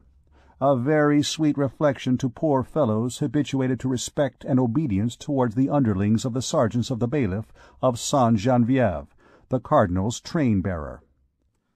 Capanol proudly saluted His Eminence, who returned the salute of the all-powerful bourgeois feared by Louis XI. Then, while Guillaume Rym, a sage and malicious man, as Philippe de Comines puts it, watched them both with a smile of raillery and superiority, each sought his place, the cardinal quite abashed and troubled, Capanol tranquil and haughty, and thinking, no doubt, that his title of hosier was as good as any other, after all, and that Marie of Burgundy, mother to that Marguerite whom Capanol was to-day bestowing in marriage, would have been less afraid of the cardinal than of the hosier. For it is not a cardinal who would have stirred up a revolt among the men of Ghent against the favourites of the daughter of Charles the Bold. It is not a cardinal who could have fortified the populace with a word against her tears and prayers when the Maid of Flanders came to supplicate her people in their behalf, even at the very foot of the scaffold, while the hosier had only to raise his leather elbow in order to cause to fall your two heads, the most illustrious Seigneurs Guy d'Imbercourt and Chancellor Guillaume Hugonet. Nevertheless, it was over for the poor cardinal, and he was obliged to quaff to the dregs the bitter cup of being in such bad company. The reader has probably not forgotten the impudent beggar who had been clinging fast to the fringes of the cardinal's gallery ever since the beginning of the prologue. The arrival of the illustrious guests had by no means caused him to relax his hold, and while the prelates and ambassadors were packing themselves into the stalls, like genuine Flemish herrings, he settled himself at his ease, and boldly crossed his legs on the architrave.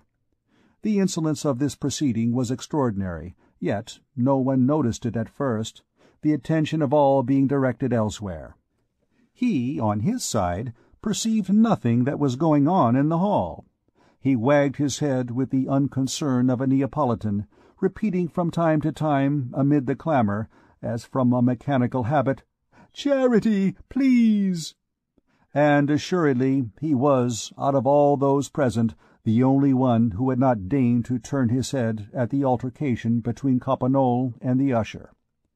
Now chance ordained that the master hosier of Ghent, with whom the people were already in lively sympathy, and upon whom all eyes were riveted, should come and seat himself in the front row of the gallery, directly above the mendicant, and people were not a little amazed to see the Flemish ambassador, on concluding his inspection of the knave thus placed beneath his eyes, bestow a friendly tap on that ragged shoulder. The beggar turned round. There was surprise, recognition, a lighting up of the two countenances, and so forth. Then, without paying the slightest heed in the world to the spectators, the hosier and the wretched being began to converse in a low tone, holding each other's hands, in the meantime, while the rags of Clopin Truffaut, spread out upon the cloth of gold of the dais, produced the effect of a caterpillar on an orange. The novelty of this singular scene excited such a murmur of mirth and gaiety in the hall that the cardinal was not slow to perceive it.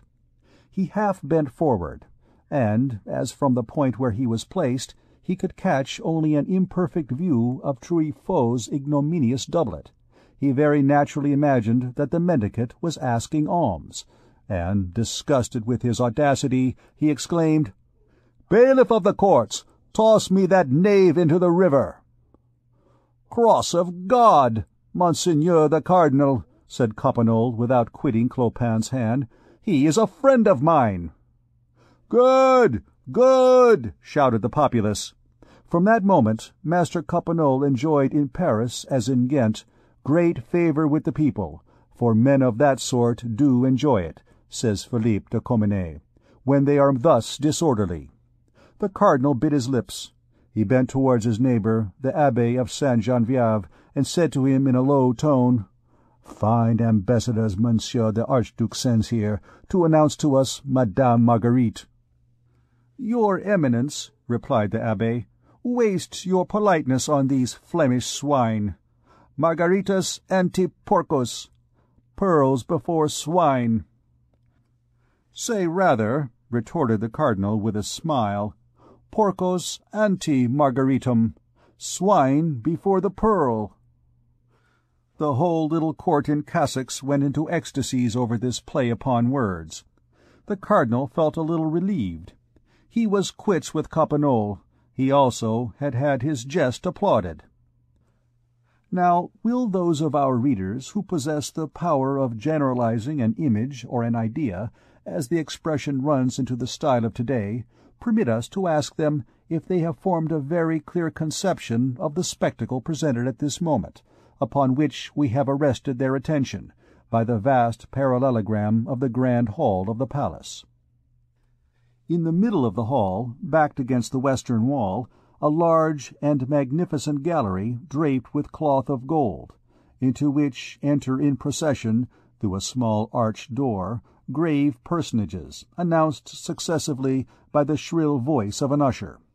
On the front benches were already a number of venerable figures, muffled in ermine, velvet, and scarlet. Around the dais, which remained silent and dignified, below, opposite, everywhere, a great crowd and a great murmur. Thousands of glances directed by the people on each face upon the dais, 1,000 whispers over each name. Certainly this spectacle is curious, and well deserves the attention of the spectators. But yonder, quite at the end, what is that sort of trestle-work with 4 motley puppets upon it, and more below? Who is that man beside the trestle, with a black doublet and a pale face? Alas, my dear reader, it is Pierre Gringoire and his prologue. We have all forgotten him completely. This is precisely what he feared. From the moment of the Cardinal's entrance, Gringoire had never ceased to tremble for the safety of his prologue. At first he had enjoined the actors, who had stopped in suspense, to continue, and to raise their voices. Then, perceiving that no one was listening, he had stopped them. And during the entire quarter of an hour that the interruption lasted, he had not ceased to stamp, to flounce about, to appeal to Gisquette and Leonard, and to urge his neighbors to the continuance of the prologue. All in vain. No one quitted the Cardinal, the Embassy, and the gallery, sole center of this vast circle of visual rays.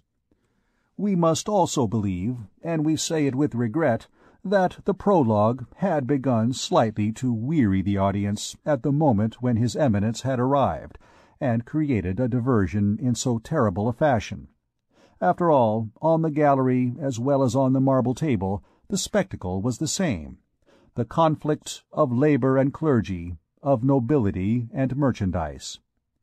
And many people preferred to see them alive, breathing, moving, elbowing each other in flesh and blood, in this Flemish embassy, in this episcopal court, under the cardinal's robe, under Campanot's jerkin, than painted, decked out, talking in verse, and, so to speak, stuffed beneath the yellow amid white tunics in which Gringoire had so ridiculously clothed them.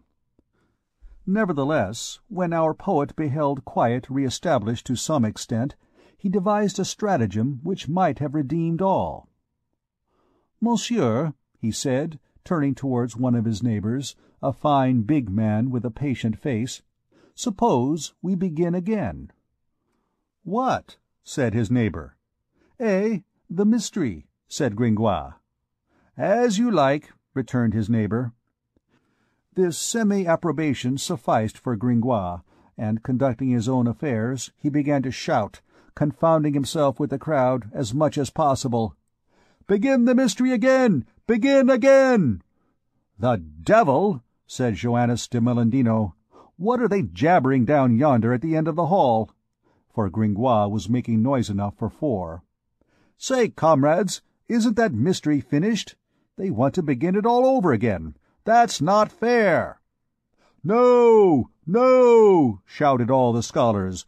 "Down with the mystery! Down with it!" But Gringoire had multiplied himself, and only shouted the more vigorously, "Begin again! Begin again!" These clamours attracted the attention of the Cardinal. "Monsieur Bailiff of the Courts," said he to a tall black man, placed a few paces from him, "are those knaves in a holy water vessel, that they make such a hellish noise?" The Bailiff of the Courts was a sort of amphibious magistrate, a sort of bat of the judicial order, related to both the rat and the bird, the judge and the soldier. He approached His Eminence, and not without a good deal of fear of the latter's displeasure, he awkwardly explained to him the seeming disrespect of the audience, that noonday had arrived before His Eminence, and that the comedians had been forced to begin without waiting for His Eminence. The Cardinal burst into a laugh. "On my faith, the rector of the university ought to have done the same. What say you, Master Guillaume Rime?" "Monseigneur," replied Guillaume Rime, "let us be content with having escaped half of the comedy. There is at least that much gained." "Can these rascals continue their farce?" asked the bailiff. "Continue, continue," said the Cardinal. "It's all the same to me. I'll read my breviary in the meantime."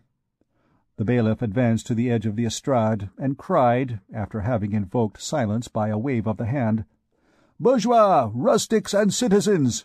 In order to satisfy those who wish the play to begin again, and those who wish it to end, His Eminence orders that it be continued." Both parties were forced to resign themselves, but the public and the author long cherished a grudge against the cardinal. So the personages on the stage took up their parts, and Gringoire hoped that the rest of his work at least would be listened to. This hope was speedily dispelled, like his other illusions. Silence had indeed been restored in the audience after a fashion, but Gringoire had not observed that, at the moment when the cardinal gave the order to continue, the gallery was far from full, and that after the Flemish envoys there had arrived, new personages forming part of the cortege, whose names and ranks, shouted out in the midst of his dialogue by the intermittent cry of the usher, produced considerable ravages in it. Let the reader imagine the effect in the midst of a theatrical piece, of the yelping of an usher, flinging in between two rhymes, and often in the middle of a line, parentheses like the following: "Master Jacques Charmelu, procurator to the king in the ecclesiastical courts. Jehan d'Arlay, equerry guardian of the office of chevalier of the night watch of the city of Paris. Monsieur Galiot de Genouillac, chevalier, Seigneur de Broussac, master of the king's artillery. Master du Reguier, surveyor of the woods and forests of the king our sovereign in the land of France, Champagne, and Brie. Monsieur Louis de Gravy, chevalier, councillor, and chamberlain of the king, admiral of France, keeper of the forest of Vincennes. Master Denis Le Mercier, guardian of the house of the blind at Paris," etc., etc., etc. This was becoming unbearable. This strange accompaniment, which rendered it difficult to follow the piece, made Gringoire all the more indignant because he could not conceal from himself the fact that the interest was continually increasing, and that all his work required was a chance of being heard. It was, in fact, difficult to imagine a more ingenious and more dramatic composition. The four personages of the prologue were bewailing themselves in their mortal embarrassment, when Venus in person, Vera incessa patuit Dea, presented herself to them, clad in a fine robe bearing the heraldic device of the ship of the city of Paris. She had come herself to claim the dolphin promised to the most beautiful. Jupiter, whose thunder could be heard rumbling in the dressing-room, supported her claim, and Venus was on the point of carrying it off, that is to say, without allegory, of marrying Monsieur the Dauphin, when a young child, clad in white damask and holding in her hand a daisy, a transparent personification of Mademoiselle Marguerite of Flanders, came to contest it with Venus. Theatrical effect and change. After a dispute, Venus, Marguerite, and the assistants agreed to submit to the good judgment of Time Holy Virgin. There was another good part, that of the King of Mesopotamia, but through so many interruptions it was difficult to make out what end he served. All these persons had ascended by ladder to the stage. But all was over. None of these beauties had been felt nor understood. On the entrance of the cardinal, one would have said that an invisible magic thread had suddenly drawn all glances from the marble table to the gallery, from the southern to the western extremity of the hall. Nothing could disenchant the audience. All eyes remained fixed there, and the newcomers and their accursed names and their faces and their costumes afforded a continual diversion. This was very distressing. With the exception of Gisquette and Leonard, who turned round from time to time when Gringoire plucked them by the sleeve, with the exception of the big, patient neighbor, no one listened. No one looked at the poor, deserted morality full face. Gringoire saw only profiles. With what bitterness did he behold this whole erection of glory and of poetry crumbled away bit by bit! and to think that these people had been upon the point of instituting a revolt against the bailiff through impatience to hear his work. Now that they had it, they did not care for it. This same representation which had been begun amid so unanimous an acclamation. Eternal flood and ebb of popular favour. To think that they had been on the point of hanging the bailiff's sergeant! What would he not have given to be still at that hour of honey? But the usher's brutal monologue came to an end. Everyone had arrived, and Gringoire breathed freely once more. The actors continued bravely. But Master Coppenole, the hosier, must needs rise of a sudden, and Gringoire was forced to listen to him deliver, amid universal attention, the following abominable harangue. "Messieurs the bourgeois and squires of Paris, I don't know, cross of God, what we are doing here. I certainly do see yonder in the corner on that stage some people who appear to be fighting. I don't know whether that is what you call a mystery, but it is not amusing. They quarrel with their tongues, and nothing more. I have been waiting for the first blow this quarter of an hour. Nothing comes. They are cowards who only scratch each other with insults. You ought to send for the fighters of London or Rotterdam, and I can tell you, you would have had blows of the fist that could be heard in the Place. But these men excite our pity. They ought at least to give us a Moorish dance or some other mummer. That is not what was told me. I was promised a feast of fools, with the election of a pope.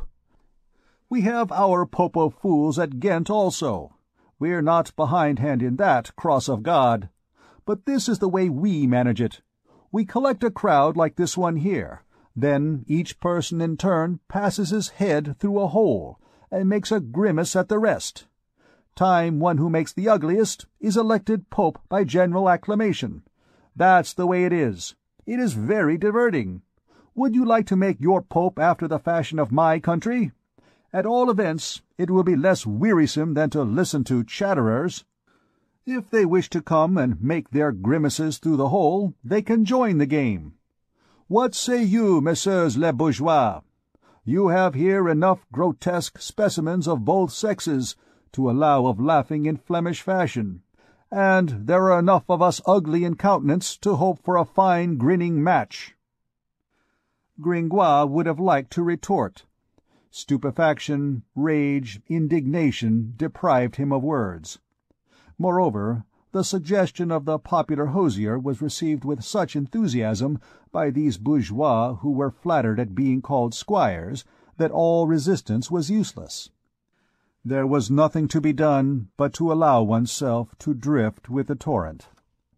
Gringoire hid his face between his two hands, not being so fortunate as to have a mantle with which to veil his head, like Agamemnon of Timantus. End of Chapter 4. The Hunchback of Notre Dame by Victor Hugo. Book First, Chapter 5. Quasimodo.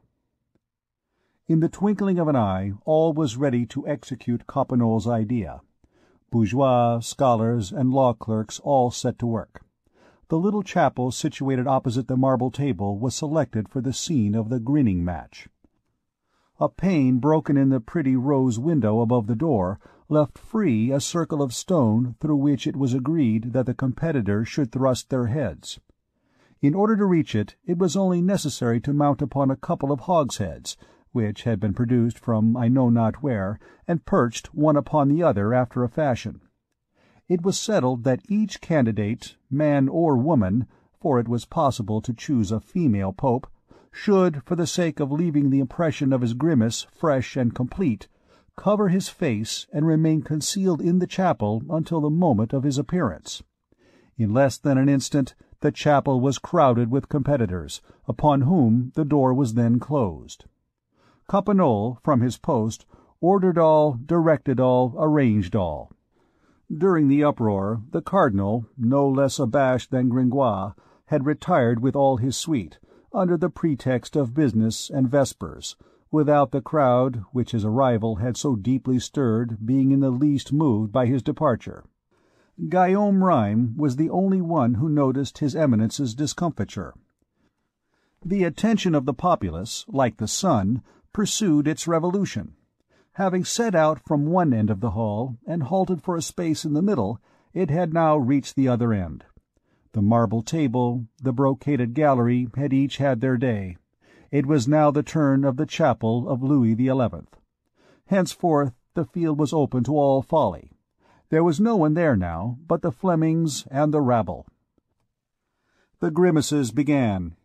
The first face which appeared at the aperture, with eyelids turned up to the reds, a mouth open like a maw, and a brow wrinkled like our hussar boots of the Empire, evoked such an inextinguishable peal of laughter that Homer would have taken all these louts for gods. Nevertheless, the grand hall was anything but Olympus, and Gringoire's poor Jupiter knew it better than anyone else. A second and third grimace followed, then another, and the laughter and transports of delight went on increasing.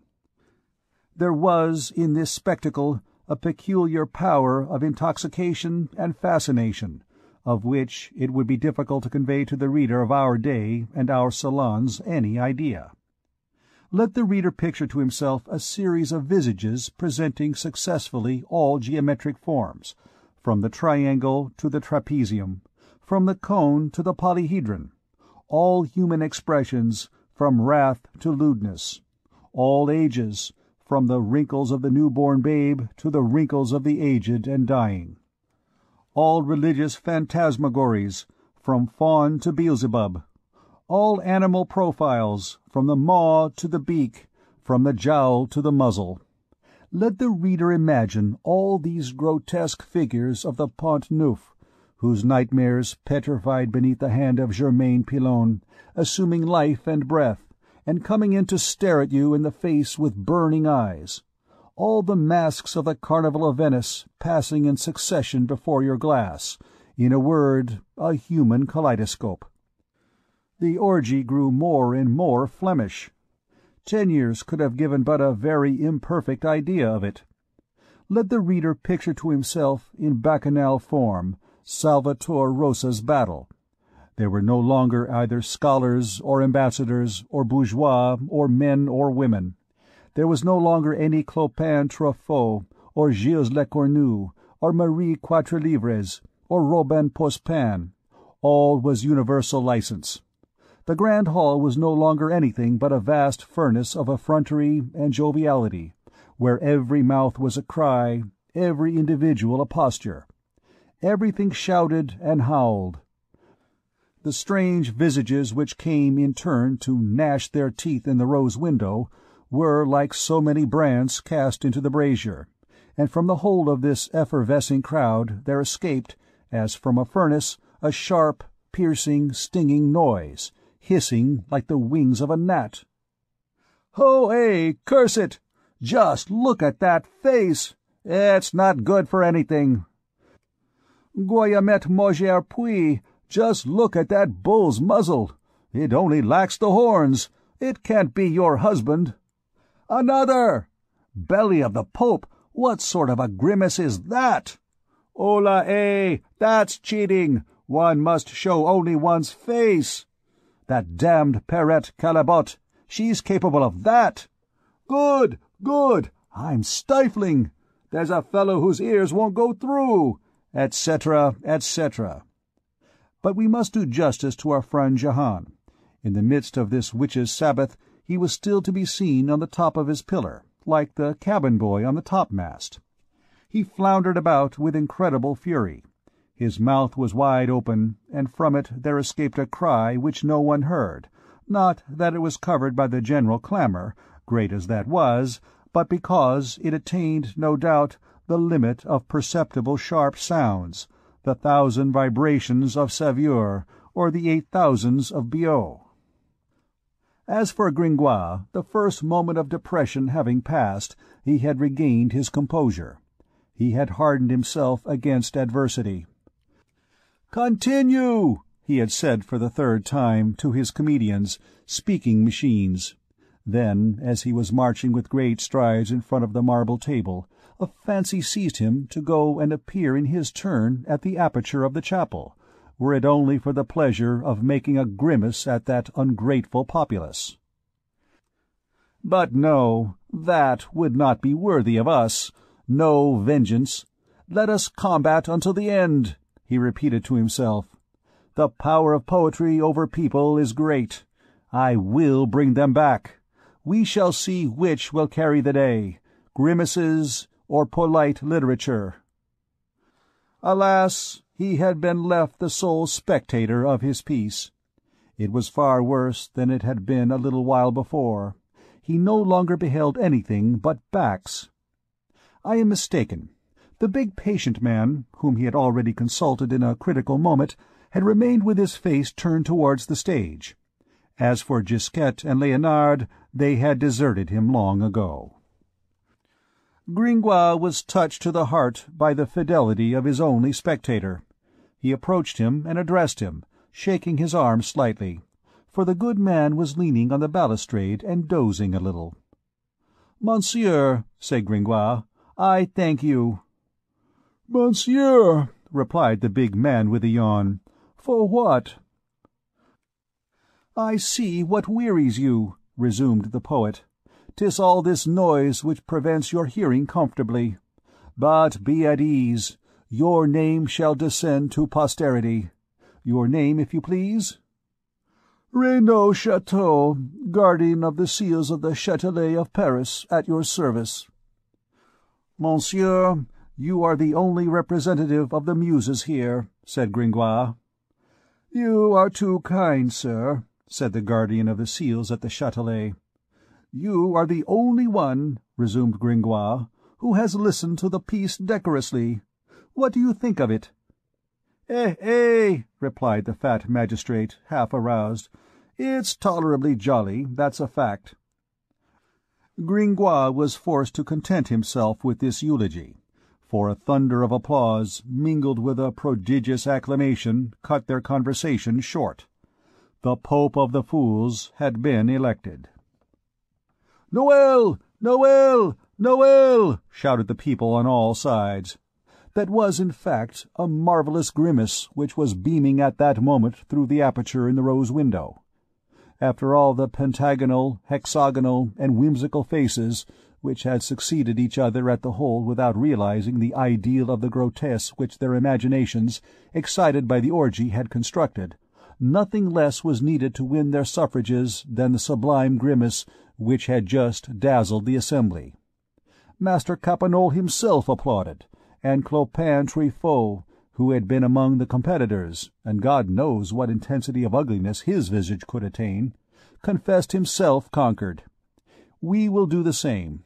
We shall not try to give the reader an idea of that tetrahedral nose, that horseshoe mouth, that little left eye obstructed with a red, bushy, bristling eyebrow, while the right eye disappeared entirely beneath an enormous wart, of those teeth in disarray, broken here and there like the embattled parapet of a fortress, of that callous lip upon which one of those teeth encroached, like the tusk of an elephant, of that forked chin, and above all, of the expression spread over the whole, of that mixture of malice, amazement, and sadness. Let the reader dream of this whole if he can. The acclamation was unanimous. People rushed towards the chapel. They made the lucky Pope of the Fools come forth in triumph. But it was then that surprise and admiration attained their highest pitch. The grimace was his face. Or rather, his whole person was a grimace. A huge head, bristling with red hair, between his shoulders an enormous hump, a counterpart perceptible in front, a system of thighs and legs so strangely astray that they could touch each other only at the knees, and viewed from the front resembled the crescents of two scythes joined by the handles, large feet, monstrous hands, and with all this deformity an indescribable and redoubtable air of vigor, agility, and courage. Strange exception to the eternal rule which wills that force as well as beauty shall be the result of harmony. Such was the Pope whom the fools had just chosen for themselves. One would have pronounced him a giant who had been broken and badly put together again.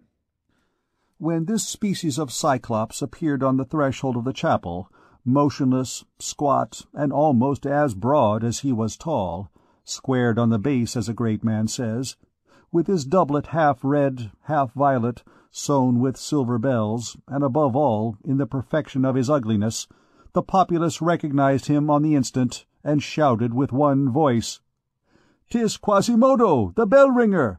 'Tis Quasimodo, the hunchback of Notre Dame! Quasimodo the one-eyed! Quasimodo the bandy-legged! Noel! Noel!" It will be seen that the poor fellow had a choice of surnames.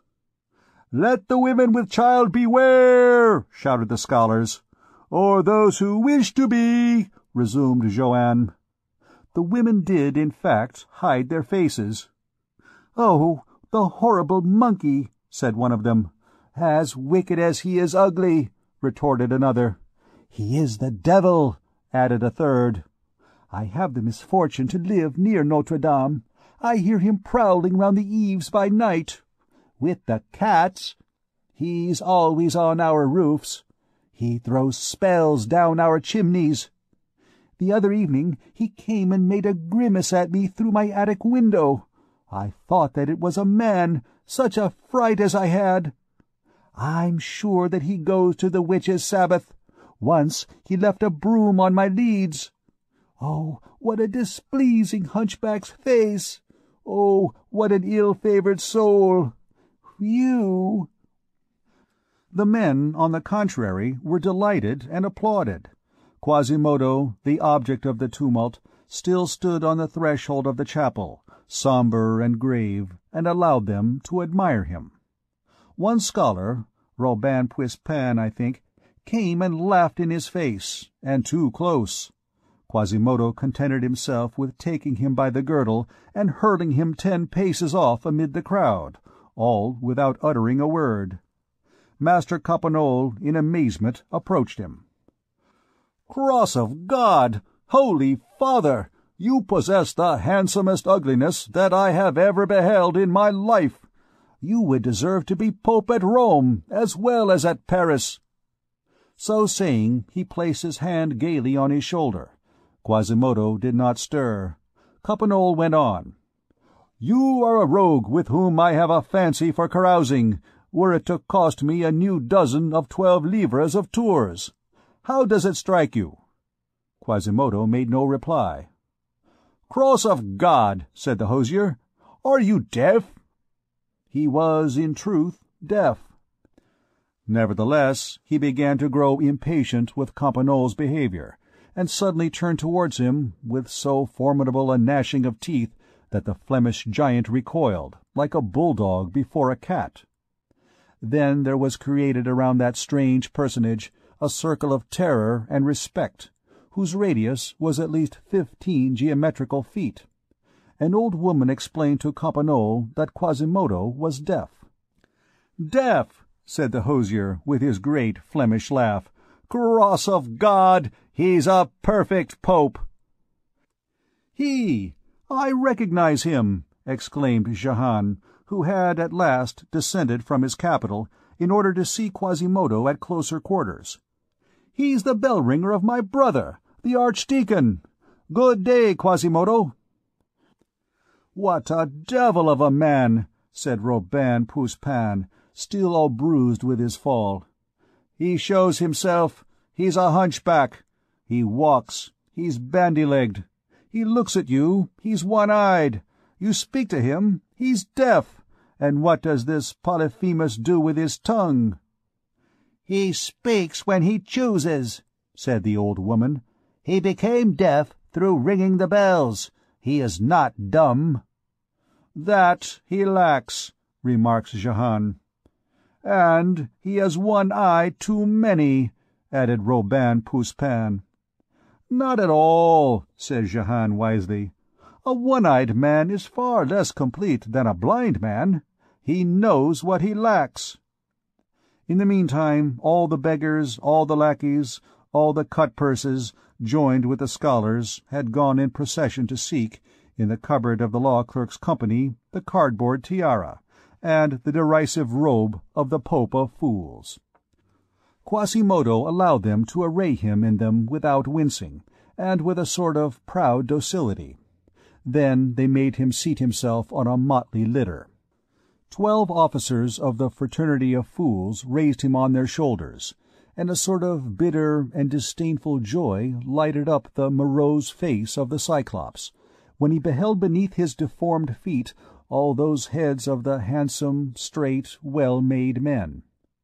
Then the ragged and howling procession set out on its march, according to custom, around the inner galleries of the courts, before making the circuit of the streets and squares. End of Chapter 5.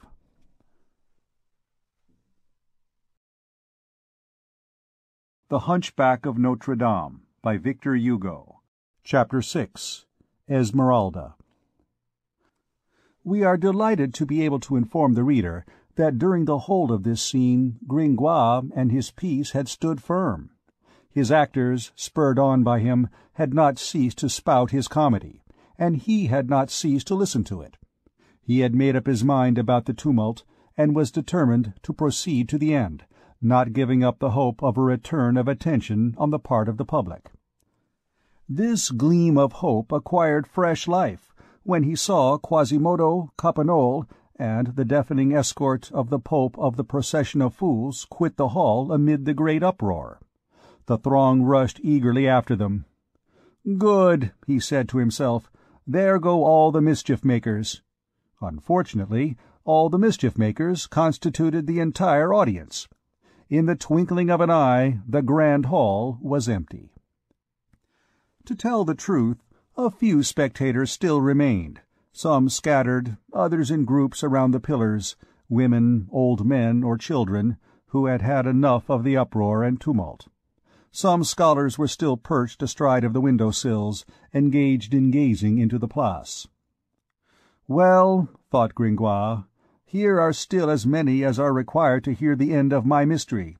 They are few in number, but it is a choice audience, a lettered audience." An instant later, a symphony, which had been intended to produce the greatest effect on the arrival of the Virgin, was lacking. Gringoire perceived that his music had been carried off by the procession of the Pope of Fools. "Skip it," said he, stoically. He approached a group of bourgeois, who seemed to him to be discussing his piece. This is the fragment of conversation which he caught. "You know Master Cheneteau, the Hôtel de Navarre, which belonged to Monsieur de Nemours?" "Yes, opposite the Chapelle de Braque." "Well, the Treasury has just let it to Guillaume Alexandre, historian, for 6 livres, 8 sols Parisian a year. How rents are going up!" "Come," said Gringoire to himself with a sigh, "the others are listening." "Comrades!" suddenly shouted one of the young scamps from the window. "La Esmeralda! La Esmeralda in the Place!" This word produced a magical effect. Every one who was left in the hall flew to the windows, climbing the walls in order to see, and repeating, "La Esmeralda! La Esmeralda!" At the same time, a great sound of applause was heard from without. "What's the meaning of this, of the Esmeralda?" said Gringoire, wringing his hands in despair. "Ah, good heavens! It seems to be the turn of the windows now." He returned towards the marble table, and saw that the representation had been interrupted. It was precisely at the instant when Jupiter should have appeared with his thunder, but Jupiter was standing motionless at the foot of the stage. "Michel Gibbon!" cried the irritated poet, "what are you doing there? Is that your part? Come up!" "Alas!" said Jupiter, "a scholar has just seized the ladder." Gringoire looked. It was all but too true. All communication between his plot and its solution was intercepted. "The rascal!" he murmured. "And why did he take that ladder?" "In order to go and see Esmeralda," replied Jupiter piteously. "He said, 'Come, here's a ladder that's of no use,' and he took it." This was the last blow.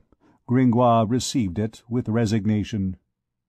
"May the devil fly away with you," he said to the comedian, "and if I get my pay, you shall receive yours." Then he beat a retreat with drooping head, but the last in the field, like a general who has fought well. And as he descended the winding stairs of the courts, "A fine rabble of asses and dolts, these Parisians," he muttered between his teeth. "They come to hear a mystery and don't listen to it at all. They are engrossed by everyone, by Chopin Tréfou, by the Cardinal, by Coppenole, by Quasimodo, by the devil. But by the Madame the Virgin Mary, not at all. If I had known, I'd have given you Virgin Mary, you ninnies. And I, to come to see the faces and behold only backs, to be a poet and to reap the success of an apothecary. It is true that Homerus begged through the Greek towns, and that Naso died in exile among the Muscovites. But may the devil flay me if I understand what they mean with their Esmeralda. What is that word in the first place? 'Tis Egyptian." End of chapter 6.